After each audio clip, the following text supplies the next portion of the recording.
Hola, ¿qué tal? Soy Terahercio y voy a hablar y reflexionar sobre videojuegos.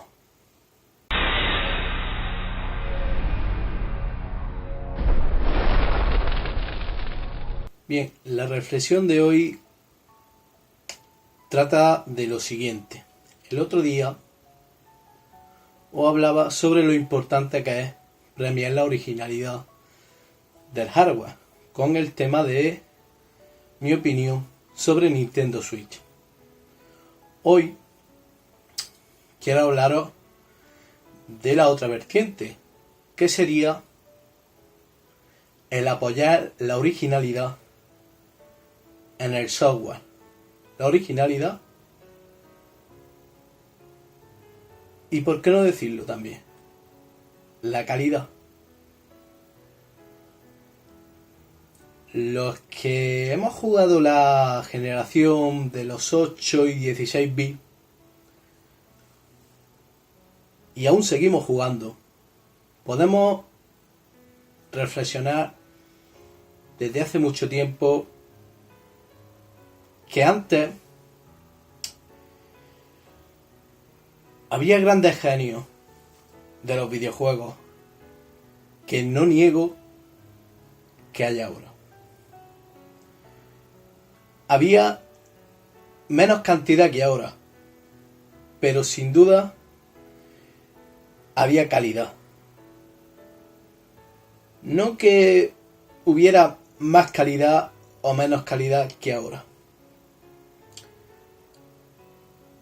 Había grandes genios que sabían marcar su obra. Sabían hacerlo, como el que clava una estaca en un terreno para dejar su señal, para decir, aquí escondió el tesoro. Sabían marcar sus tesoros. En aquella época el consumismo de los videojuegos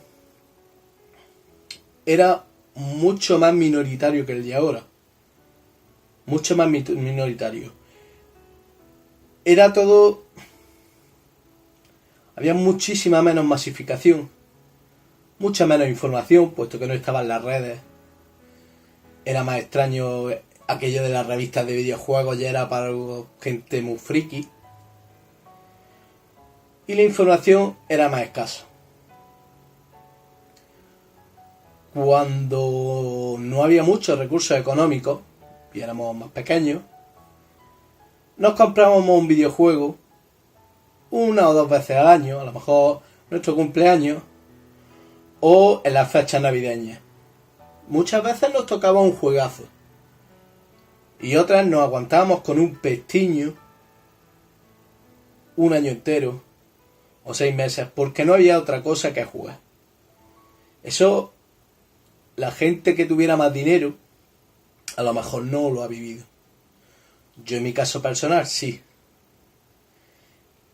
Pero la calle ayudaba a diferenciar lo que eran las grandes obras y las que no. Y la gente lo sabía. La gente no sabía. Y no nos mirábamos tanto que si en gráficos, que si en FPS, que si tiene que tener un mundo más grande. Y claro, tú llegabas y te decía un amigo, préstame un videojuego. Y tú cogías y tú le ofrecías tu carta de videojuego. Y le decías, pues mira, pues tengo el Sony 1, que te decían, eso está ya hemos visto. Tengo el Shinobi, tengo Japón, tengo... ¿Qué te digo yo? Alex Kidd. Y claro, y decías, tengo Sonic 3. Sonic 3. Préstame el Sonic 3. Y tú le prestabas a tu amigo Sonic 3. Y él te enseñaba su juego. pues mira, yo tengo tal, tengo cual, tengo este, tengo lo otro. Yo decía, no, tío, que te deja el Sonic 3. O sea, tú me tienes que prestar a mí mínimo 2 juegos. Yo no te voy a dar el Sonic 3 a ti por un juego.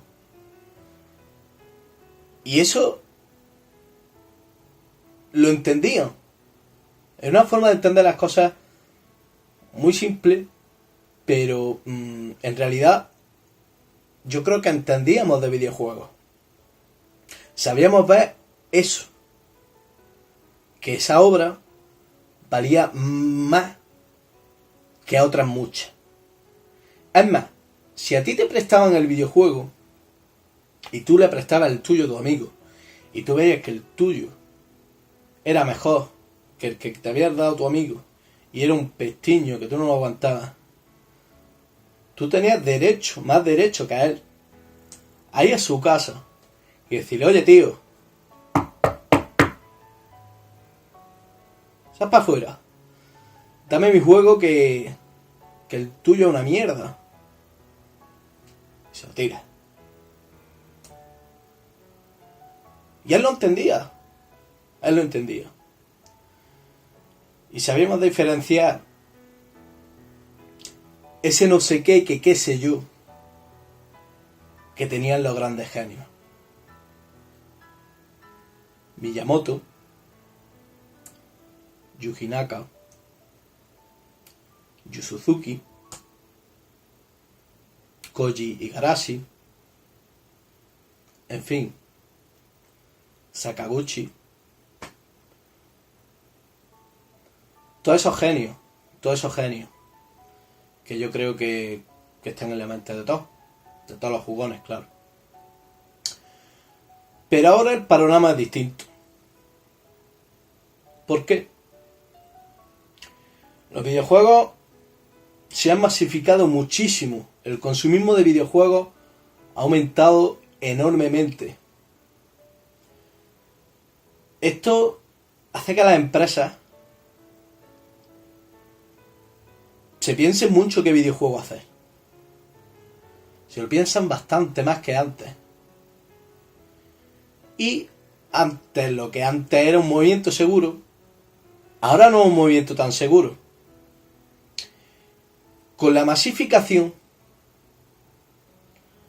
tan enorme, que es buena, yo no digo que sea mala, pero ha producido que lo que antes era una fuente de sabiduría, la calle, con el ejemplo que he puesto, ya no lo sea. Porque es más fácil entre 5 personas que le gustan los videojuegos, de 100, era más probable que esas 5 personas entendieran de videojuegos. Ahora no. Ahora, de esas 100 personas que hay, a 95 le gustan los videojuegos. Pero son personas que obviamente las 95 no van a saber de videojuegos y van a saber, vamos a poner que no las 5 de antes, pero que haya 20. Conclusión. Ahí tenemos 70 personas que les gustan los videojuegos, pero que realmente no entienden ese no sé qué, que qué sé yo, que he nombrado antes, esa magia. No saben ver la estaca, no saben ver la marca clavada en ese videojuego, de decir, este es el tesoro, esto es la obra maestra. Como no saben diferenciarlo, tienen que entrar por los ojos para que digan, ¡oh, qué juegazo! ¿Cómo se ve? ¿Cómo se mueve? Las empresas hacen AAA, grandes producciones, se gastan millones. Cada vez vale más caro hacer un videojuego. Cada vez se necesita un equipo más grande de gente. Y o el juego es un portento técnico, o no vale una mierda y no vende. Se recurren a explosiones, tiros, violencia y todo ese tipo de cosas para que digamos, eso es un juegazo, tío, qué adulto. Y ahí es donde nos damos cuenta de la calidad que tenían los grandes genios y que la siguen teniendo. A mí me es digno de admiración la labor, por ejemplo, de Shigeru Miyamoto. Y mira que soy un ceguero. Porque es una persona que defiende que no tiene por qué haber violencia en los videojuegos, puesto que los videojuegos son para todos y también tienen derecho a jugar los niños. Yo recuerdo, por ejemplo, cuando Nintendo dijo Miyamoto, tengo ganas de hacer un shooter. Y yo pensaba, a este hombre no le gusta la violencia. ¿Cómo va a hacer un shooter en la época de la masificación de los shooters? Que la generación pasada había shooters por todos lados. ¿Cómo será? Yo no me imaginaba cómo iba a ser este hombre idear un shooter. Y ojo, que no digo que la idea fuera suya, pero todo lo que hace Nintendo tiene que dar el visto bueno a Miyamoto y siempre da ideas. Cuando vi Splatoon, me quedé alucinando. Con la boca abierta dije, esto es fresco, esto es un juegazo. Espero que tenga mucho éxito. Y desde el primer tráiler yo ya sabía que Splatoon iba a ser un éxito. En una consola que estaba muerta desde el primer día. La mataron, yo creo, que la prensa. Y la mala información. Y la mató el desconocimiento de ese porcentaje de gente que hay que le gustan los videojuegos pero realmente no entiende. Y aún así, supimos premiar a Nintendo por Splatoon. ¿Cuál es el problema? Que ahora prefieren, por ejemplo, coger una saga y aunque sea una mierda, continuarla. Porque van a lo seguro para vender. Por ejemplo, ahora las empresas grandes, Electronic Arts, Ubisoft, Activision, ¿a qué van? A sacarnos todos los años el mismo Call of Duty, a sacarnos todos los años un FIFA y a sacarnos todos los años un Assassin's Creed. ¿Esto a qué conlleva? A que le ponen muchos gráficos, le ponen mucha acción, le ponen mucha violencia, le ponen mucho eso que la gente llama que es para adultos. Pero otra cosa es que el videojuego tenga esa estaca de obra maestra. Y sin embargo se vende como la espuma. ¿Qué problema es el que hay? ¿No estáis dando cuenta últimamente? Ya lleva muchos años, pero en fin, empezó yo creo que la generación pasada. Las fugas de cerebros que está viendo. Y luego, sin embargo, tenemos gente como los de Candy Crush que están forradísimos de billetes. Que yo no digo que sea malo jugar a Candy Crush, pero si premiamos Candy Crush, ¿por qué no pedimos otro? Es decir, tenemos fugas de cerebro de grandes maestros. Por ejemplo, Yuji Naka, creador de Sonic, que yo creo que si no fuera por Sonic, por ese golpe que le dio Sega a Nintendo, que marcó un antes y un después, pues lo mismo nadie en la industria hubiera tenido valor a plantarle cara a Nintendo. Fue algo muy importante, fue algo que tambaleó los pilares de los videojuegos. Dijeron, Nintendo, que te puedo plantar cara. Y Sony dice, que yo también. Y se mete en el ajo. Estamos viendo gente como Yu Suzuki irse de su empresa y crear la suya. Estamos viendo gente como Koji Igarashi, creador de Castlevania, tener que irse y pedir un crowdfunding para hacer Bloodstained. O por ejemplo, la gente de Playtonic Game. Creadores antiguos de Rare, la Rare de siempre. Los que hicieron los Donkey Kong Country de Super Nintendo. Los que nos dieron Banjo y Kazooie. Los que nos dieron Perfect Dark. Y los que nos dieron tantos juegazos que le hacían sombra, incluso a veces eran mejores que los de la propia Nintendo. Entonces, por un lado, tenemos gente que no sabe hacer videojuegos y están forrados. Y gente que se ha tenido que alargar siendo los responsables de esto, de que los videojuegos gocen de tan buena salud.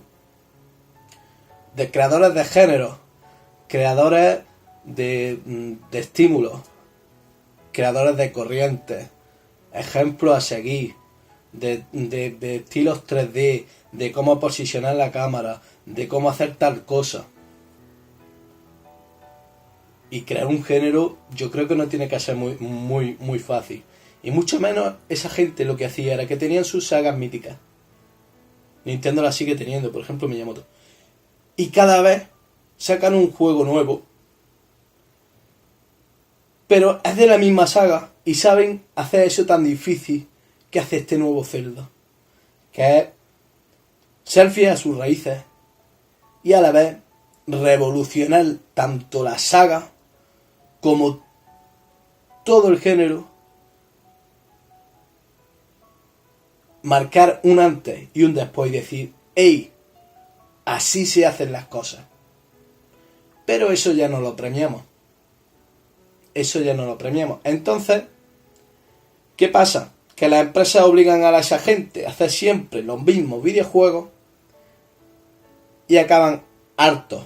Como le pasó al creador de Sony, estaba harto de hacer Sony y cogió y se largó. Porque si él quiere hacer otro juego, con Sega Saturn le permitieron, por ejemplo, hacer Night to the Dream, Bonnet Ranger, sí, ha hecho Samba de Amigos, ha hecho muchos juegos. Pero siempre tenía que estar ligado a Sony. Siempre estaba atado a Sony. Y decía, yo soy un creador y tengo que buscar otra idea. Y tengo que plantar cara a otro tipo de retos. Cierto es también que hay despidos. Y cierto es que también acaban hartos y se van. Y yo me pregunto, Yuji Naka ahora mismo con Prope, ¿qué está haciendo? Rodea Skysordia, que es una buena idea, pero se nota que falta presupuesto para poder ejecutarla bien. Es una buena idea, muy mal ejecutada. Entonces, hay muchos creadores de videojuegos que son auténticos genios, a los que les debemos todo esto, y están prácticamente pidiendo limosna. No sé si os dais cuenta de la gravedad del asunto. ¿Os imagináis, por ejemplo, que Steven Spielberg nunca hubiera hecho E.T. o Jurassic Park o todas esas buenas películas que hace por no tener dinero? ¿Os imagináis que no se hubiera hecho Titanic porque no tuviera dinero? O vamos a pasar el ejemplo a la literatura. ¿Imagináis que nunca se hubiera escrito Juego de Tronos por falta de presupuesto? ¿O que nunca se hubiera escrito El Señor de los Anillos? ¿O que J.J. Benito no hubiera escrito Caballo de Troya? Obviamente, los que lo hemos leído, o los que hemos visto esas películas, sabemos que son genios. Y que todo lo que nos traen siempre hace ilusión. A ver qué nos trae de nuevo. Entonces, ¿qué pasa? Quizás sea porque llevamos toda la vida viendo cine, mucho más años que videojuegos, y la gente sea más fácil entender de cine, sea más fácil entender de literatura, que entender de videojuegos, que es industria de genios entre genios. Pero luego tenemos gente que hace juegos como Candy Crush y están forrados. Luego tenemos genios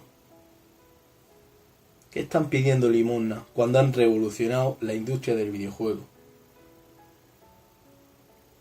Que yo no digo que no se merezcan el dinero los de Candy Crush, pero yo creo que si se lo damos a ellos, también estas personas tienen que recibir el suyo.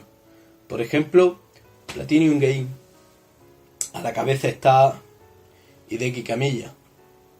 ¿Y quién es este tío? Pues coño, este tío es nada más ni nada menos que el director de Resident Evil 2, de los Devil May Cry, de Bayonetta, de juegazo.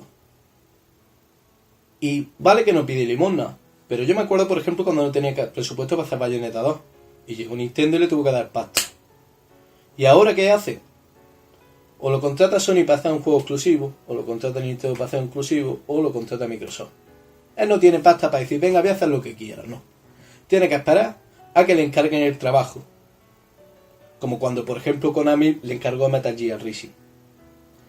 Pero lo que más me duele es que, por ejemplo, Yu Suzuki, tenga que estar limoneando con un crowdfunding para hacer Shenmue 3. Cuando es un juego único que revolucionó. Y dice la gente, ¿qué cara tiene Suzuki para pedirnos dinero para hacer un AAA? ¡Qué vergüenza, no!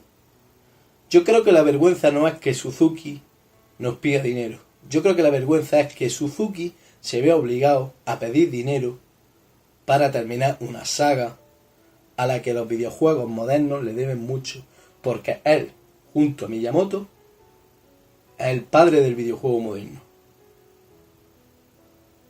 Yo lo veo así. Yo creo que es bueno hacer esta reflexión, que la tenía mucho tiempo en la cabeza, pero bueno, ahora que me he lanzado a YouTube, pues lo puedo compartir con todo el mundo. Pensarlo, a ver qué merece más la pena. Un FIFA todos los años, un Call of Duty todos los años, gastarnos el dinero en eso, o en de verdad los videojuegos que tienen la estaca clavada porque son obras maestras y que tienen algo que va a hacer que los videojuegos avancen y no se estanquen como están estancados ahora. Bueno, sin más, nos vemos la próxima vez que queramos reflexionar sobre videojuegos.